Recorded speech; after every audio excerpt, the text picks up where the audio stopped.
মানুষের যোগাযোগ যারা এই ধরনের হামলা করে, তাহলে বিস্ফোরণ, একটা বোমা ফাটবে, ফাটবে কোথায়? বাংলায়। ফাটবে কোথায়? কলকাতায়। কে ফাটাবে? রাজারাম রেগে, যিনি যুক্ত ছিলেন 26/11 সেই ঘটনার সঙ্গে। এবং ডেভিড হেডলি, তিনিও একজন অভিযুক্ত। তিনি কোর্টে তার যখন জবানবন্দি দিতে তিনি গিয়েছিলেন, তখন তিনি নিজেই স্বীকার করেছেন যে রাজারাম রেগে তার সাথে কথা বলেছে। অর্থাৎ সমস্ত ঘটনাটা স্পষ্ট। কি করলো না, এখানে রাজারাম রেগে এবং তার আরো মানুষজনের সাথে যোগাযোগ, সেই যোগাযোগের ফল হলো কি? এখানে রেকি হলো। এখানে জীবন নিয়ে টানাটানির খেলা প্ল্যান্ড, এটা প্ল্যান হচ্ছে, একটা ম্যাপ তৈরি হচ্ছে কি করে আমাদের নেতা নেত্রী, সর্বোচ্চ নেতা নেত্রী, তাদের জীবনহানি ঘটানো যায় 26/11 মতন, সেটা প্ল্যান হচ্ছে। আমরা কৃতজ্ঞতা জানাই আগে আমাদের নেতা ডেরেক ওব্রায়েন, রাজ্যসভার সম্মানীয় সাংসদ, তিনি সবার পক্ষ থেকে অভিনন্দন জানিয়েছেন কলকাতা পুলিশকে। কলকাতা পুলিশ আজকে দেখিয়ে দিয়েছে যে তারা তাদের নামের মর্যাদা কিভাবে রক্ষা করতে পারে। তারা দেখিয়ে দিয়েছেন যে তাদের সম্পর্কে অধুনা ভারতীয় জনতা পার্টি অথবা অন্যান্য বিরোধী দলগুলো যেভাবে তাদের বিরুদ্ধে আঙুল তোলে, সেটা যে আসল নয়, তারা যে তাদের জায়গার মর্যাদা আরো বেশি উচ্চ মানের করছে, সেটা তারা দেখিয়ে দিয়েছেন। এই রাজারাম রেগেকে কলকাতা পুলিশ ধরেছে। হ্যাঁ, কলকাতা পুলিশ, অন্য কেউ নয়। তাই কলকাতা পুলিশকে আমরা সর্বাত্মকভাবে তাদের প্রতি আমাদের কৃতজ্ঞতা জানাই। হ্যাঁ, দলের পক্ষ থেকে জানাই, ব্যক্তিগত পক্ষ থেকে আমরা দুজনেই আজকে ব্যক্তিগত পক্ষ থেকে জানাই, এবং সমস্ত মানুষ, সারা দেশের মানুষ, সারা রাষ্ট্রের মানুষ আজকে কলকাতা পুলিশের এই যে পদক্ষেপ, সেই পদক্ষেপের তারা নিশ্চিতভাবে তারা সমর্থন করেন, এবং কলকাতা পুলিশের মর্যাদা রক্ষায় তারাও যে তাদের পাশে রয়েছেন সেটা সারা ভারতবর্ষের মানুষ বলছেন। সুতরাং আজকে যেভাবে যে ঘটনা ঘটেছে, কলকাতা পুলিশের আগেও করেছে। আমেরিকান সেন্টার, আপনারা জানেন 2002 ঘটনা, যারা অভিযুক্ত ছিল তারা এখনো কিন্তু এই গড়াদের পেছনে রয়েছে, কারাগারে রয়েছে। যারা সুদীপ্ত সেন, তাকে ধরে নিয়ে আসা হয়েছিল, সেই জম্মু কাশ্মীর থেকে ধরে নিয়ে আসা হয়েছিল, সেটাও কলকাতা পুলিশ। আজকে বলতে গর্ব হয় যে ভারতবর্ষের মহিলাদের জন্য প্রথম 3 যে রাজ্য রয়েছে সবচেয়ে নিরাপদ। আমার বলতে গর্ব হয় যে আমার রাজ্য, আমাদের কলকাতায় সবচেয়ে মহিলাদের সবচেয়ে বেশি সেফেস্ট সিটি, অর্থাৎ সবচেয়ে নিরাপদ শহর। আর তার সাথে সাথে আরো গর্ব হয় যে বলতে যে আমার এই শহর, কলকাতা শহর, ক্রমান্বয়ে 3 বছর পর পর সবচেয়ে নিরাপদ শহর হিসাবে পরিগণিত হয়েছে। আমরা বলছি তা নয়, তৃণমূল কংগ্রেস বলছে তা নয়, এটা এনসিআরবি রিপোর্ট। সুতরাং এটা দেখিয়ে দিয়েছে যে কলকাতা পুলিশ তারা কি করতে পারে। আমাদের রাজনৈতিকভাবে লড়াই করতে তারা পারছে না, যারা বিরোধে আছে। রাজনৈতিকভাবে লড়াই করো, ময়দানে রাজনীতির লড়াই হোক, মানুষ গণতান্ত্রিক অধিকার প্রয়োগ করে সেই লড়াইয়ে কাকে সমর্থন করবেন সেটা মানুষ জানাবেন। কিন্তু রাজনৈতিক লড়াই করতে ভয় পেয়েছে বুঝি, তাই এই ধরনের ঘটনা তৈরি করে, অর্থাৎ এই ঘটনার ব্লু ম্যাপ, একটা ব্লু ম্যাপ তৈরি করা, ব্লু প্রিন্ট তৈরি করা, সেটা করা হচ্ছে। এবং আমাদের নেত্রীও আগে থেকেই বলেছেন যে এই ধরনের জীবনহানি ঘটনা জীবনহানিকর ঘটনার এটা ঘটতে পারে সেটা বলেছেন যে আমিও টার্গেটেড হচ্ছি আর অভিষেকও টার্গেটেড হচ্ছে। আমরা কিন্তু বলে দিচ্ছি এটা স্পষ্ট করে যে কলকাতা পুলিশ তার যথার্থ কাজ করছে, কোথায় কে কি করছে সেটা নজরে রেখেছে, এবং মানুষ সবচেয়ে বড় কথা, মানুষ নজরে রেখেছেন, মানুষ কাদের পক্ষে আছেন, কাদের সমর্থন করছেন, আগামী দিন বোঝাবে। এই ধরনের কাজ করে কারোর জীবনহানি ঘটিয়ে কোনো জায়গায় কোনো ফল পাওয়া যায় না, এটা কিন্তু আজকে ধ্রুব সত্য আর প্রমাণিত সত্য। তো দুটো তিনটে প্রশ্ন যদি থাকে, we will take the questions because we want you to be at the Calcutta airport. কোনো প্রশ্ন আছে আমাদের সামনে? Just identify yourself and ask the question, and অবশ্যই আমরা চেষ্টা করব উত্তর দিতে। Sir, this is Adrija from Times Now. Wanted to ask, do you think this was what Shubhendu Adhikari talking about, or what was it about the Calcutta High Court verdict that came? Right. So before I answer the question, we have an important video to show you. We will cut to the video first, then I'll certainly come back and answer your question. আপনারা দেখবেন, আমি বলবো না বিস্তারিত, আগামী সপ্তাহের শুরুতে এমন একটা বোম পড়বে, এমন একটা বোম পড়বে, এমন একটা বোম পড়বে, এমন একটা বোম পড়বে, তৃণমূল বেসামাল হয়ে যাবে, নিশ্চিন্ত থাকুন।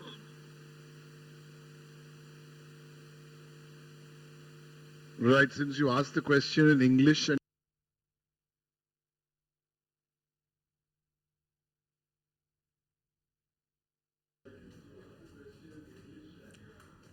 এই মুহূর্তে যে খবরের দিকে নজর রাখবো, অর্থাৎ সকাল থেকে যে গুরুত্বপূর্ণ খবর চলছে, আদালতের নজিরবিহীন রায়। 2016 এসএসসি সব নিয়োগ বাতিল, 25,753 জনের নিয়োগ বাতিলের নির্দেশ দিয়েছে কলকাতা হাইকোর্ট, এবং মেয়াদ উত্তীর্ণ শিক্ষকদের বেতন ফেরত দিতে হবে 4 সপ্তাহের মধ্যে। বেতন ফেরত দিতে হবে 12% হারে, সুদ সহ বেতন ফেরত দেওয়ার নির্দেশ দেওয়া হয়েছে আদালতের পক্ষ থেকে। অর্থাৎ যে খবরের দিকে নজর রেখেছি সকাল থেকে, এবং এসএসসি মামলার রায় আজ কলকাতা হাইকোর্টের বিচারপতি দেবাংশু বসাক এবং বিচারপতি মোহাম্মদ সাব্বার রশিদির ডিভিশন বেঞ্চ এই রায় জানিয়েছে। তারা নির্দেশ দিয়েছেন যে 2016 সালে সম্পূর্ণ নিয়োগ প্রক্রিয়া বাতিল করে দেওয়া হয়েছে। এর ফলে বাতিল হয়ে গিয়েছে 25,753 জনের চাকরি।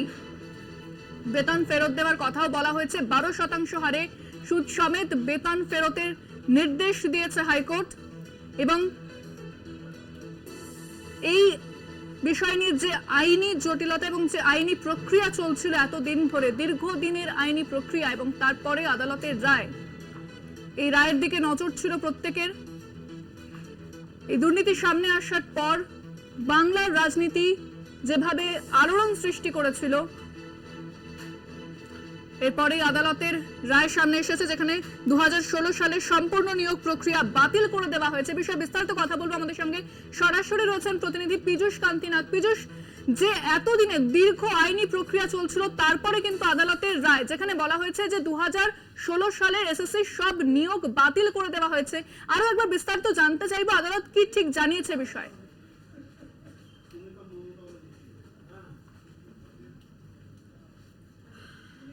যে 25,573 জনের কথা বলা হচ্ছে, এই সামগ্রিক, শুধু তারা নয়, সামগ্রিক যে প্রক্রিয়াটা, সেই প্রক্রিয়াটাই বাতিল করে দিয়েছে কলকাতা হাইকোর্ট।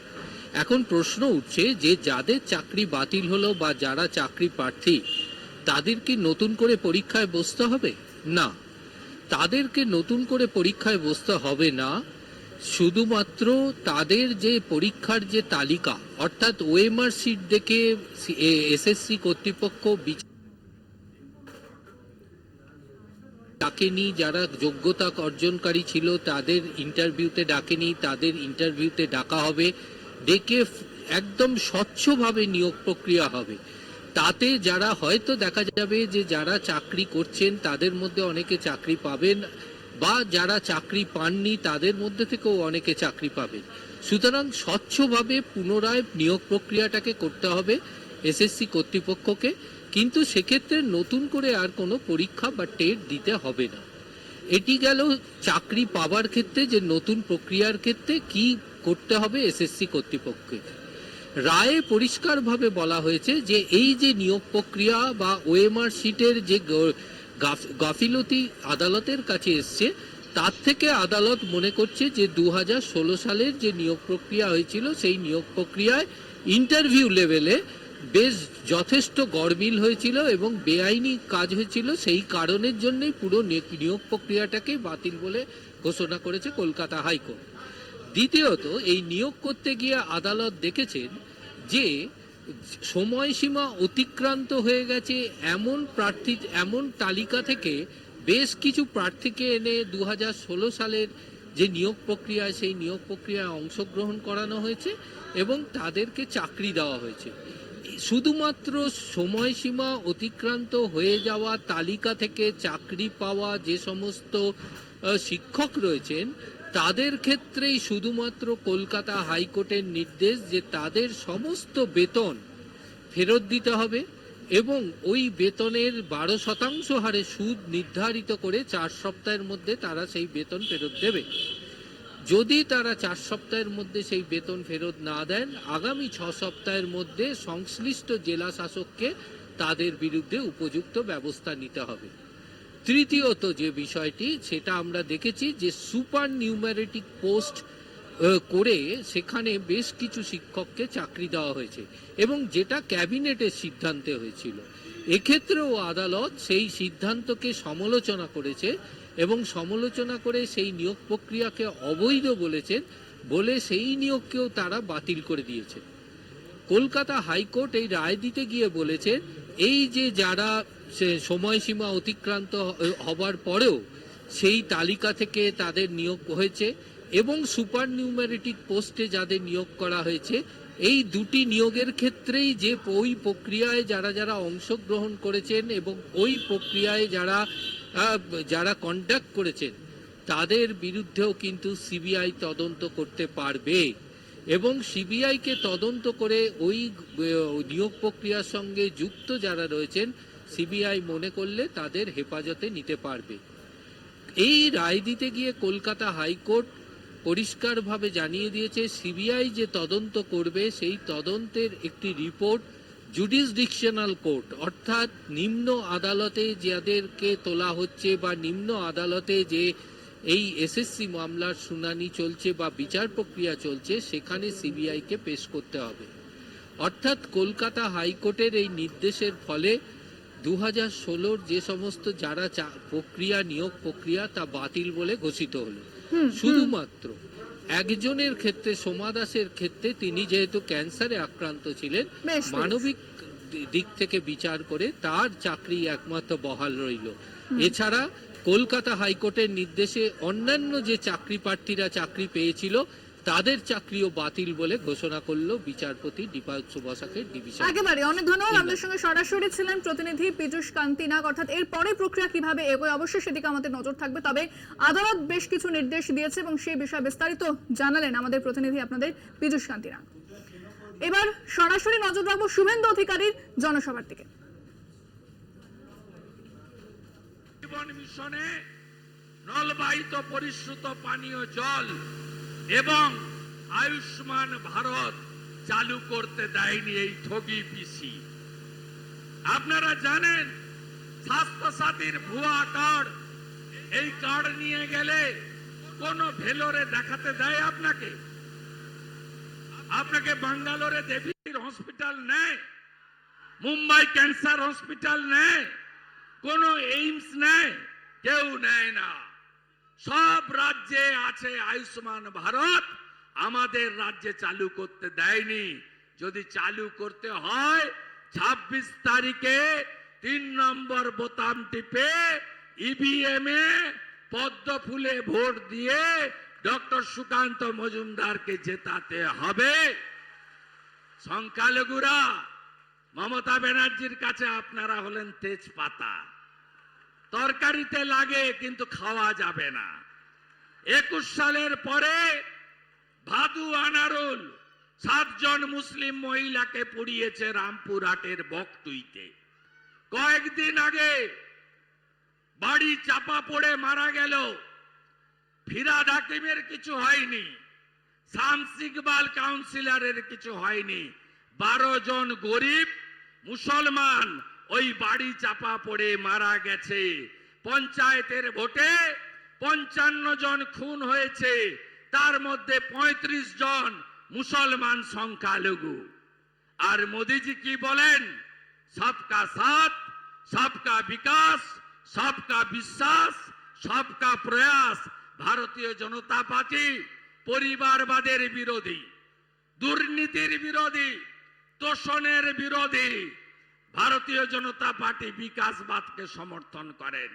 5 বছরে কি কি পেয়েছেন? ট্রিপল তালাক বন্ধ হয়েছে, মুসলিম মহিলাদের যন্ত্রণা।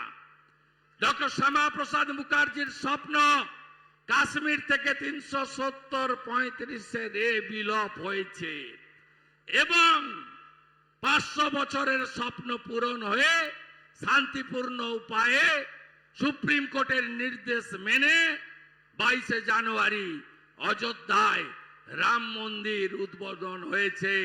জয় শ্রীরাম, জয় শ্রীরাম। ওই মোদিজির এমন জাদু দেখুন, রাম মন্দির উদ্বোধনে অল ইন্ডিয়া ইমাম অ্যাসোসিয়েশনের প্রেসিডেন্ট উপস্থিত ছিলেন। মোদিজি যোগীজির এমন জাদু দেখুন, ফৈজাবাদ থেকে 25 কিলোমিটার দূরে অন্য ধর্মের লোককে ধর্ম পালনের জন্য। ফিরছি আরো খবর নিয়ে একটা বিরতির পর, সঙ্গে থাকুন। ফিরে এলাম বিরতির পর। যে খবরের দিকে নজর রেখেছি, আদালতের নজিরবিহীন রায় 2016 এসএসসি সব নিয়োগ বাতিল করে দেওয়া হয়েছে এবং এমনটাই নির্দেশ দিয়েছে হাইকোর্ট। এ বিষয়ে আইনজীবী মহল এবং রাজনৈতিক মহল কি জানাচ্ছে শুনুন। এই রায় আপনাদের অত্যন্ত চিন্তার বিষয়। তৃণমূল কংগ্রেসের পাপের জন্য, মমতা বন্দ্যোপাধ্যায়ের পাপের জন্য এই মানুষগুলোর চাকরি চলে গেল। মাস্টারমশাইয়ের মতো চাকরি, পবিত্র চাকরিকে এরা গরু ছাগলের মতো হাটে বাজারে বিক্রির ব্যবস্থা করেছে। এই পরিবারগুলোর দায় কে নেবে? মমতা বন্দ্যোপাধ্যায়কে এবং তৃণমূল কংগ্রেসকে দায় নিতে হবে। এই মাস্টারমশাইদের যাদের চাকরি চলে গেল তাদের পরিবারের দায় মমতা বন্দ্যোপাধ্যায়কে নিতে হবে। একজন জনপ্রতিনিধি হিসেবে বলতে পারি, যদি 19,000 জন প্রায় যদি যোগ্য লোকের চাকরি চলে যায়, তাহলে সেটা একজন জনপ্রতিনিধি হিসেবে আমি চিন্তার বলে মনে করি। এবং যেভাবে বিজেপি যোগ্য মানুষের চাকরি যাওয়াতে বিজেপি নেতারা যেভাবে আনন্দ প্রকাশ করছেন, যেভাবে আস্ফালন করছেন, এটা সার্বিকভাবে সমাজের পক্ষে বা যোগ্য চাকরি প্রার্থীদের পক্ষে খুবই চিন্তার, খুবই বেদনার।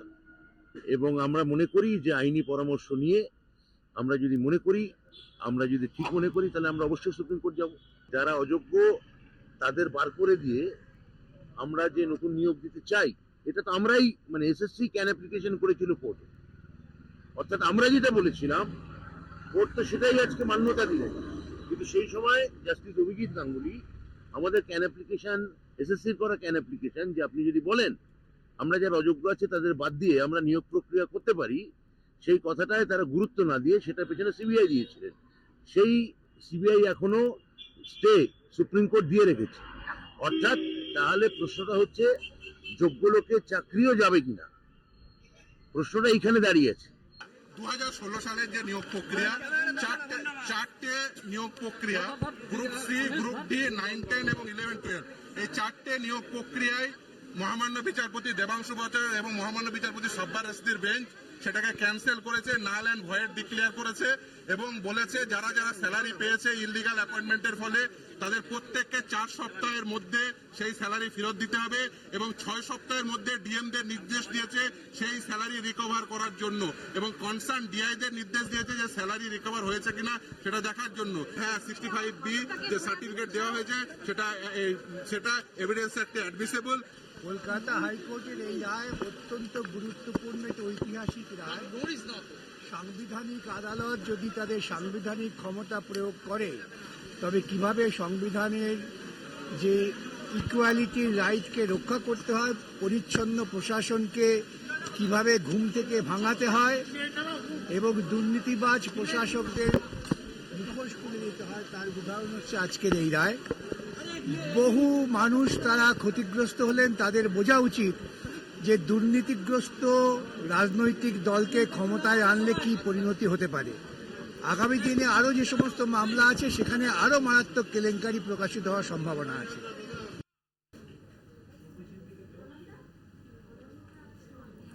হাইকোর্টের রায়ে খুশি নয় এসএসসি, তারা সর্বোচ্চ আদালত অর্থাৎ সুপ্রিম কোর্টে যাওয়ার কথা জানিয়েছে। এসএসসির পক্ষ থেকে কিন্তু এমনটাই বলা হচ্ছে যে হাইকোর্টের রায় তারা খুশি নয় এবং সুপ্রিম কোর্টে তারা যাবেন। আমরা এই বিষয়ে কথা বলবো। ফোনে রয়েছেন আমাদের প্রতিনিধি শুভঙ্কর মণ্ডল। শুভঙ্কর, এসএসসির পক্ষ থেকে কি জানা যাচ্ছে? কারণ তারা বলেছেন যে হাইকোর্টের রায় খুশি নয়, সুপ্রিম কোর্টে যাওয়ার ভাবনা করছেন তারা। আপনার নিজে আজকে ব্যক্ত করেছেন এসএসসি চেয়ারম্যান সিদ্ধার্থ মজুমদার, এবং তিনি সাংবাদিক বৈঠকে কিন্তু স্পষ্ট জানিয়েছেন যে একেবারে যে সিদ্ধান্ত বা যে নির্দেশ দেওয়া হয়েছে সেটি কিন্তু তারা মানতে পারছেন না। কেননা তিনি অভিযোগ করছেন যে 1.5 বছর ধরে সিবিআই যে তদন্ত করেছে সেখান থেকে মাত্র 5,000 প্রার্থীর কিন্তু দেখা গিয়েছে যে তাদের চাকরিতে বিভিন্ন ধরনের সমস্যা ছিল, বা বলা যেতে পারে ঘুরপথে চাকরি, বেআইনিভাবে চাকরি, এই জিনিসগুলো হয়েছে নিয়ম বহির্ভূত ভাবে। সেটা তারা চিহ্নিত করেছিল। সেই মতো নির্দেশ দেওয়ার পর হাইকোর্টের তরফ থেকে অনেক চাকরি কিন্তু বাতিল হয়েছে, প্রচুর চাকরি বাতিল হয়েছে। একাদশ দ্বাদশে না হলেও নবম দশম এবং গ্রুপ সি গ্রুপ ডির প্রচুর চাকরি কিন্তু বাতিল হয়েছে।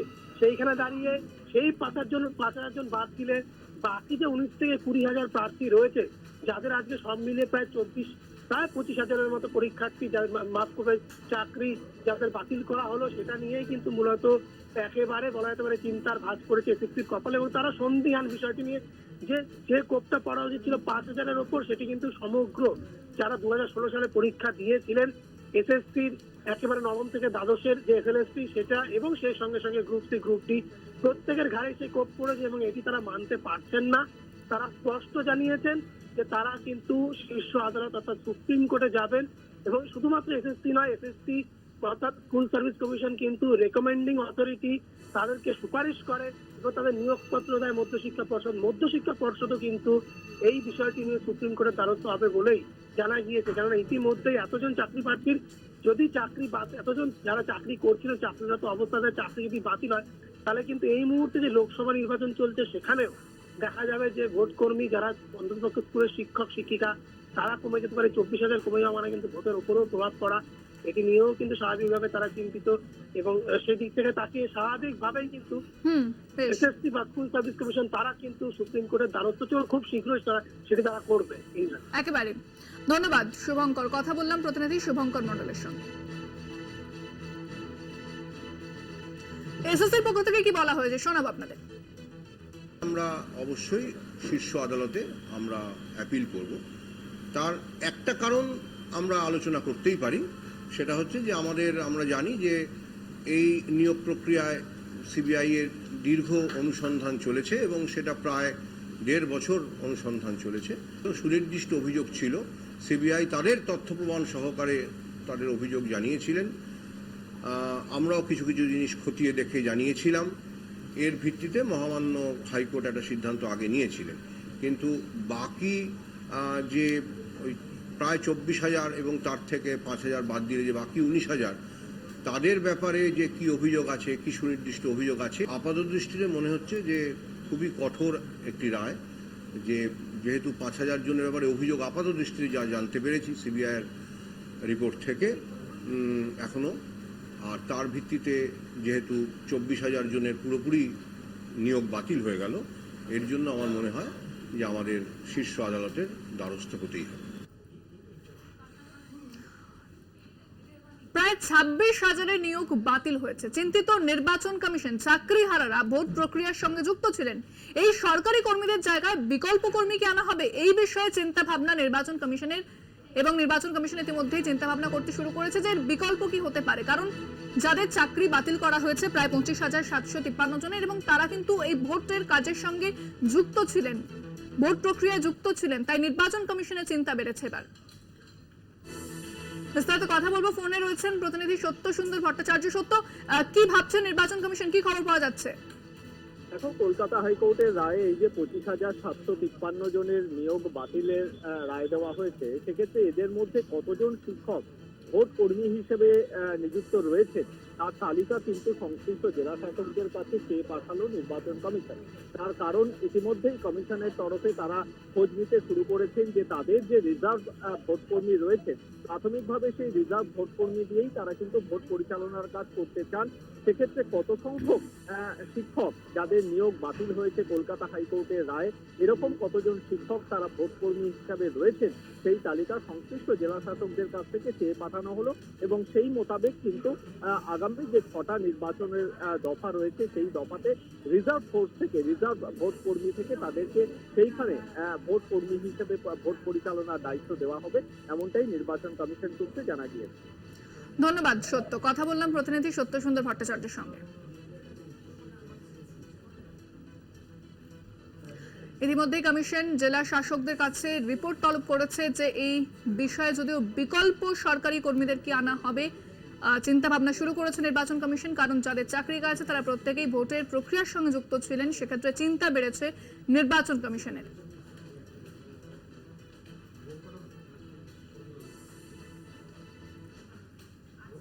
এসএসসি মামলায় হাইকোর্টের রায় বিস্ফোরক মুখ্যমন্ত্রী মমতা বন্দ্যোপাধ্যায়। এই রায় বেআইনি, উচ্চ আদালতে যাচ্ছি, এই রায়কে চ্যালেঞ্জ করছি। 26,000-এর পেছনে 1.5 লক্ষ পরিবার আছে, 4 সপ্তাহে বেতন ফেরানো সম্ভব। রায়গঞ্জের সভা থেকে হুঙ্কার মুখ্যমন্ত্রী মমতা বন্দ্যোপাধ্যায়। কি বলেছেন মুখ্যমন্ত্রী শোনাব আপনাদের। বিচারের বাণী নীরবে নিভৃতে কাঁদে, কতদিন আগে রবীন্দ্রনাথ ঠাকুর লিখেছিলেন। সবাই, আমি বিচারক নিয়ে বলছি না, রায় নিয়ে আমি বলতে পারি, এটা আমার অধিকার আছে। টোটাল রায়টাকে আমরা চ্যালেঞ্জ করছি। তার কারণ 26,000 ছেলে মেয়ে মানে প্রায় 1.5 লক্ষ 2 লক্ষ পরিবার। বলছে কিনা 8 বছর তারা চাকরি করেছে, 4 সপ্তাহের মধ্যে সব টাকা ফেরত দিতে হবে। Is it possible? বলুন, আপনারা যারা এই রায়টা দিচ্ছেন, এই রায়টা সারা জীবন আপনারা যারা চাকরি করেছেন তাদের টাকাটা যদি ফেরত দিতে বলা হয়, পারবেন দিতে? সবটাই তো সরকারি টাকায় চলেন, সরকারি গাড়িতে চলেন, সরকারি সিকিউরিটিতে চলেন।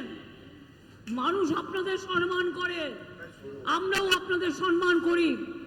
মনে রাখবেন, সারা ভারতবর্ষে বেকারের সংখ্যা হু করে বাড়ছে, আর আমরা যাদের চাকরি দিচ্ছি আপনারা আপনাদের আইনের খোঁচায়। এই অর্ডারটা বেআইনি অর্ডার, সেই জন্যই চ্যালেঞ্জ করে বলছি। অর্ডারটাকে আমি জাজকে বলছি না, অর্ডারটাকে বলছি বেআইনি অর্ডার। আমরা এটা নিয়ে উচ্চ আদালতে যাচ্ছি। চিন্তা করবেন না শিক্ষক শিক্ষিকারা এবং ছাত্রছাত্রীরা, যখন বিপদে পড়বেন আর কেউ না থাকলেও আমি আছি। আমরা এই বিষয়ে কথা বলবো। আমাদের সঙ্গে ফোনে রয়েছেন সিপিএম নেতা তথা আইনজীবী বিকাশ রঞ্জন ভট্টাচার্য। আপনাকে স্বাগত জানাবো। আজ হাইকোর্ট যে রায় দিয়েছে তার পর মুখ্যমন্ত্রী বলেছেন যে শীর্ষ আদালতে যাবেন এবং এই যাদের চাকরি গেছে তাদের পরিবার রয়েছে এবং 4 সপ্তাহের মধ্যে কি বেতন ফেরানো সম্ভব, এই বিষয়ে কিন্তু তিনি প্রশ্ন তুলেছেন। কি বলবেন? দেখুন, সুপ্রিম কোর্টে ওরা যেতেই পারেন। সুপ্রিম কোর্টে তো ওরা কথায় কথায় যাচ্ছেন, কেন জনগণের পয়সা তো, নিজেদের পয়সা খরচা হয় না। ওরা অহরহ সুপ্রিম কোর্ট যাচ্ছেন, যেতে পারেন, কোনো আপত্তি নেই। এখন টাকা ফেরত যায় কি যায় না, এটা মুখ্যমন্ত্রীর ভাবা উচিত ছিল যখন তিনি চাকরি বিক্রি করেছেন। এখন চাকরি যারা বিক্রি করেছেন তাদের তো দায়টা নিতেই হবে।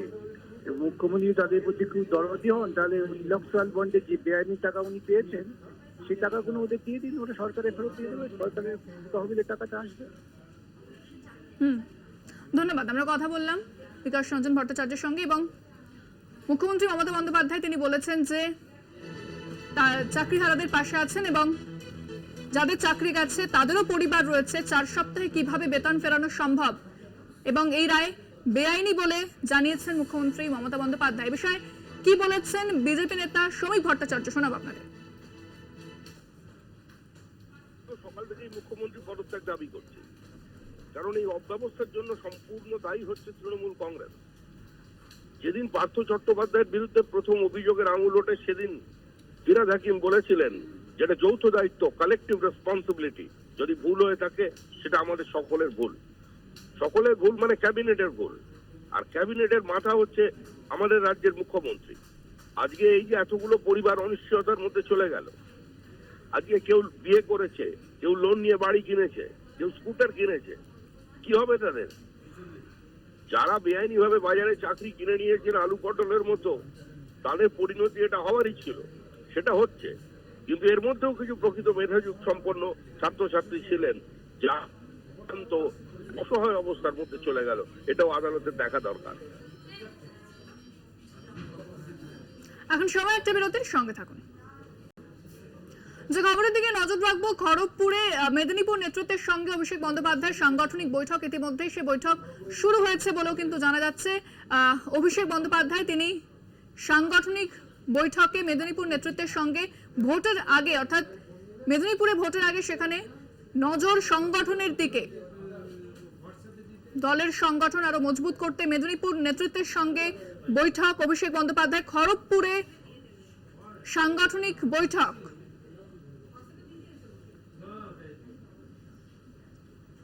বিস্তারিত কথা বলবো, ফোনে রয়েছেন প্রতিনিধি সঞ্জীব দাস। সঞ্জীব, অভিষেক বন্দ্যোপাধ্যায় পৌঁছে গিয়েছেন, বৈঠক কি শুরু হয়েছে?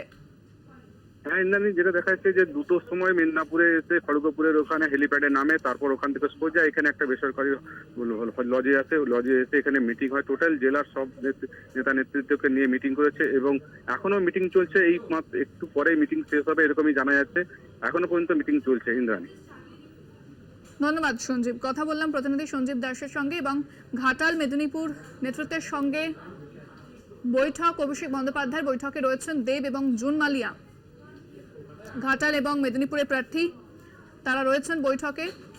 মেদিনীপুরে নির্বাচনের আগে সংগঠনের দিকে নজর দলের। অভিষেক বন্দ্যোপাধ্যায় ইতিমধ্যেই তিনি পৌঁছেছেন এবং সাংগঠনিক বৈঠক শুরু হয়েছে।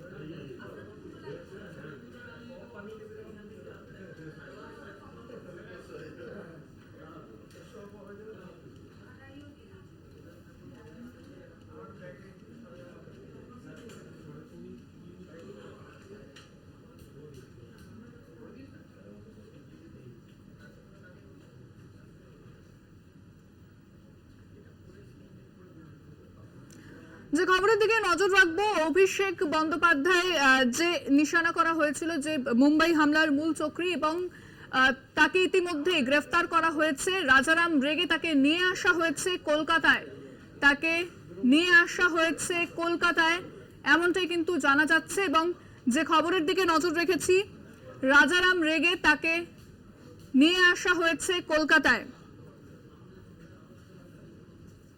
মুম্বাই হামলার ষড়যন্ত্রী নিশানায় অভিষেক বন্দ্যোপাধ্যায়, অভিযুক্ত ব্যক্তি কলকাতায় এসে অভিষেক বন্দ্যোপাধ্যায়ের বাড়ির সামনে রেকি করেন।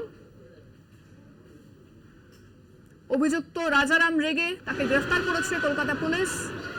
মুম্বাই থেকে গ্রেফতার করা হয়েছে তাকে। এই বিষয়ে বিস্তারিত কথা বলবো, ফোনে রয়েছেন প্রতিনিধি সুমন শিকদার। সুমন, ঠিক কি জানা যাচ্ছে বিষয়?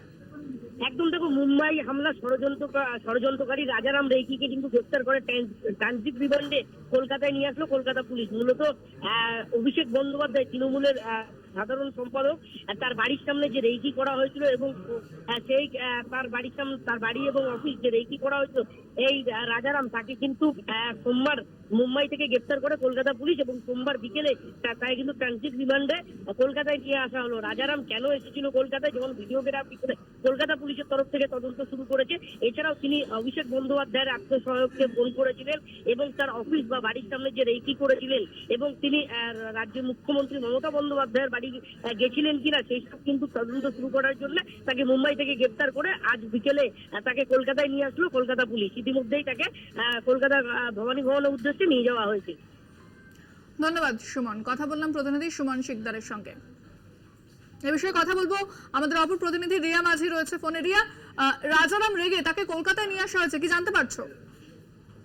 একদমই দেখো, যেমনটা সকালেই জানিয়েছিল পুলিশের তরফ থেকে যে রাজারাম রেগেকে ট্রানজিট রিমান্ডে নেওয়া হয়েছে এবং ট্রানজিট রিমান্ডে নিয়েই কিন্তু মুম্বাই থেকে সরাসরি তাকে কলকাতায় নিয়ে আসা হচ্ছে এবং কলকাতায় তাকে আজকেই ব্যাংশাল আদালতে পেশ করা হবে এবং সেখানেই তারা নিজেদের রিমান্ডে চাইবে কলকাতা পুলিশ বলে এমনটাই জানা যাচ্ছে। কারণ একাধিক প্রশ্নের এখনো অমিল রয়েছে। কারণ রাজারাম রেগে তিনি মুম্বাই থেকে ডিরেক্ট এলেন কলকাতাতে এবং কলকাতায় তিনি অভিষেক বন্দ্যোপাধ্যায়ের ফোন নাম্বার জোগাড় করলেন, তার পিএওকে অব্দি ফোন করলেন, তাকে ফোন করার চেষ্টা করা হলো এবং একই সঙ্গে তার সঙ্গে মিটআপ করার চেষ্টা করা হলো। সেই প্রস্তাব তার পিএকে দেওয়া হলো এবং যেটা সম্পূর্ণ অন্য নামে তিনি কন্ট্যাক্ট করেছিলেন এবং এই রাজারাম রেগে যার যোগসূত্র সরাসরি 26/11 অর্থাৎ মুম্বাইয়ের যে তার হোটেলে যে ব্লাস্ট, সেই ব্লাস্টের ঘটনায় এই রাজারাম রেগের হাত রয়েছে। যেখানে দেখা যাচ্ছে যে সেখানেও ঠিক একই পদ্ধতিতে কখনো শিবসেনার তিনি পরিচয় দিয়ে বা অন্য পলিটিক্যাল নেতার পরিচয় দিয়ে বিভিন্ন জায়গায় রেকি করা হলো 26/11 আগে, অর্থাৎ মুম্বাই তাজ ব্লাস্টের আগে। এবং একই পদ্ধতিতে পুলিশ বলছে ঠিক একই পদ্ধতিতে এখানেও বিভিন্ন রাজনৈতিক নেতাদের সঙ্গে সে দেখা করার চেষ্টা করছিল এবং তার সর্বপ্রথম যেটা কটাপ হলো সেটা হচ্ছে অভিষেক বন্দ্যোপাধ্যায়, যিনি একজন হাই প্রোফাইল নেতা, তার সঙ্গে দেখা করার চেষ্টা। এবং তাই নয়, তার বাড়ির সামনে গিয়ে তার সিসিটিভি ফুটেজে যেটা উঠে এসেছে যে তার বাড়ির সামনে গিয়ে তার বাড়িতে রেকি করা এবং সেখানে ভিডিওগ্রাফি করা যে স্পাই ক্যামেরা দিয়ে এই বিষয়টা অব্দি স্পষ্ট হয়েছে। এবং কেন হঠাৎ করে তার অভিষেক বন্দ্যোপাধ্যায়ের বাড়ির সামনে যার 26/11 সঙ্গে যোগসূত্র রয়েছে সে কলকাতায় কেন এবং অভিষেক বন্দ্যোপাধ্যায়ের বাড়ির সামনে কেন, সেখানে রেকি করা কেন, ভিডিওগ্রাফি করা কেন, এই একাধিক প্রশ্ন অমিল রয়েছে যার প্রশ্নের উত্তর এখনো খুঁজে পাচ্ছে না কলকাতা পুলিশ।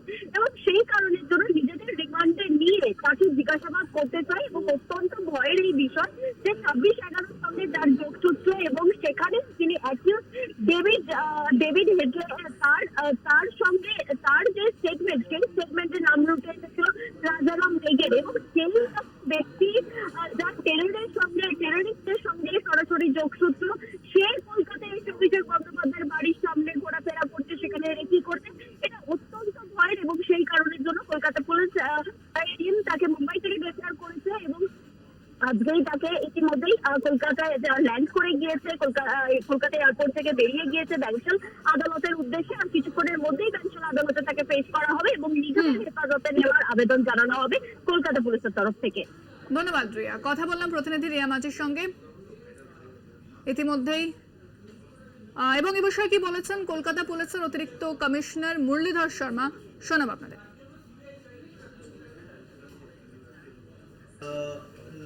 তখন নিজের পরিচয় দিয়েছিল কি ও একটা পলিটিক্যাল পার্টির সঙ্গে যুক্ত আছে এবং খুব পলিটিক্যাল ইম্পর্টেন্ট লোক ও মুম্বাইয়ের ইম্পর্টেন্ট লোকেদের সাথে ও ডেভিড হেডলির দেখা করে দেবে। পরবর্তীকালে এই রাজারাম রেগের হাত ধরেই ওই পলিটিক্যাল পার্টির যে মেন হেড অফিস ছিল সেখানে রেকি করা হয়েছিল। তো সেই রাজারাম রেগে এখানে আসে একটা হোটেলের নাম হচ্ছে ওরা, শেক্সপিয়ার সার্নি থানা এলাকায়, ওখানে 2 দিন ছিল এবং এটা আমাদের এখন সাবজেক্ট টু আওয়ার ইনভেস্টিগেশনের বিষয় রয়েছে। ও এখানে এসে somehow he obtains mobile number of মাননীয় এমপি অভিষেক বন্দ্যোপাধ্যায় এবং ওনার পিএর মোবাইল নাম্বার ও কোথায় থেকে প্রকিউর করে, কিভাবে প্রকিউর করেছে, কার থ্রু প্রকিউর করেছে সেটা আমরা ইনভেস্টিগেশনে খতিয়ে দেখছি। শুধু তাই নয়, he even tried to make contact with the honorable MP and his PA. He showed his willingness to meet করতে চাইছে। ওনার অফিস এবং ওনার রেজিডেন্সের আশেপাশে রেকিও করা হয়েছে। So this is subject to our investigation, why he has done this.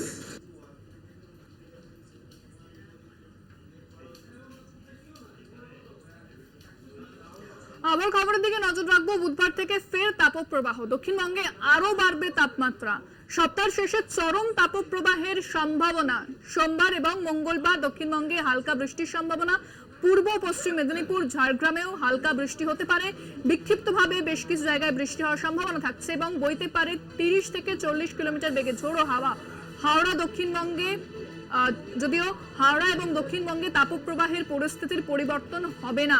আজ ও আগামীকাল কলকাতায় আংশিক মেঘলা আকাশ থাকবে, তার জন্য দিনের তাপমাত্রা কিছুটা কমবে। উত্তরবঙ্গের 3 জেলায় বাড়বে গরম, অস্বস্তি বজায় থাকবে। অর্থাৎ বুধবার থেকে ফের দক্ষিণবঙ্গে তাপপ্রবাহের সম্ভাবনা। আজ এবং আগামীকাল কলকাতা আংশিক মেঘলা আকাশ থাকবে, তার জন্য কিছুটা তাপমাত্রা কমলেও কিন্তু সেই অস্বস্তি বজায় থাকবে এবং উত্তরবঙ্গেও যে তাপমাত্রা বৃদ্ধি পাবে সেটাই জানিয়েছে হাওয়া অফিস। বুধবার থেকে ফের বাড়বে পারদ, দক্ষিণবঙ্গের 9 জেলায় তাপপ্রবাহের সতর্কতা।